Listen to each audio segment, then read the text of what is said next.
Yes, magandang araw po at gabi, tanghali o gabi sa inyong lahat, saan man kayo sa sulok ng mundo. Ayan, welcome back sa aking channel, Biradams Arsiaga. Yung hindi pa nakakapag-subscribe sa aking channel, do subscribe para naman lagi kayong updated sa aking mga ina-upload. Ngayon po ay pag-uusapan natin ang ating magandang Vice President na si Inday Sara. Nasa ano po pala siya ngayon? Nasa Malaysia. Ngayon ay naitanong sa kanya ang issue tungkol sa ICC, na kinasangkutan ng kanyang amang si Rodrigo Duterte. Ayan, ang sagot po niya, hindi daw siya nababahala sa isyong yan sa ICC, na hindi daw man lang nila pinag-uusapan ang mga bagay na yan. So ito, panoorin natin. Bisita sa Malaysia, natanong si Vice President Sara Duterte kaugnay ng investigasyon ng International Criminal Court sa Duterte Drug War. Kahit daw siya ay nakakatanggap naman ng payong legal kaugnay nito. Dati na rin niyang itinangging may kinalaman siya rito. At nakatutok live si Marisol Abduraman. Marisol?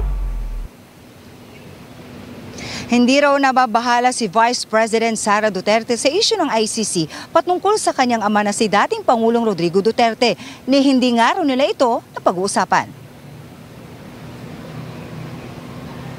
Well, sa akin, I cannot speak for the other members of the family. Sa akin, hindi naman kasi nakakakuha din ako ng legal advice sa mga Filipino lawyers na merong alam about international law.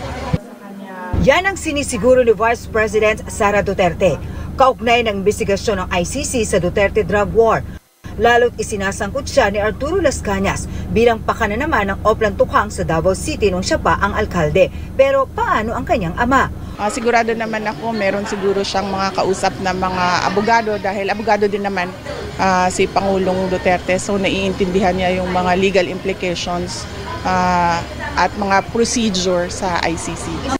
Wala naman daw siyang balak kasuhan si Las Cañas na nagpakilalang miyembro ng Davao Death Squad. Pero sabi niya, china-challenge ko na magsampa ng kaso sa akin ng murder doon sa Pilipinas. Binanggit niya sa ikalawang araw niya dito sa Malaysia kung kailan nakipagkita siya sa Filipino community. Nanghiritan siya ng ganito, napangiti lang ang bise. Masyado kasing malayo ang 2028 para masabi natin kung anong mangyayari sa 2028 dahil araw-araw nagbabago yung buhay natin. Yes, tama nga naman. Malayo pa ang 2028 election. Marami pa magbabago. Ayan. At tayong mga Pilipino nga naman sa Pilipinas, malala na talaga yung politiko. Di po ba? Ayan, anong masasabi nyo sa sinabi niya, ating Vice President na si Inday Sara Duterte? Ayan, maraming salamat. Hanggang sa muli, yung hindi pa nakakapag-subscribe sa aking channel, do subscribe para naman lagi kayong updated sa aking mga ina-upload. Maraming salamat. Hanggang sa muli.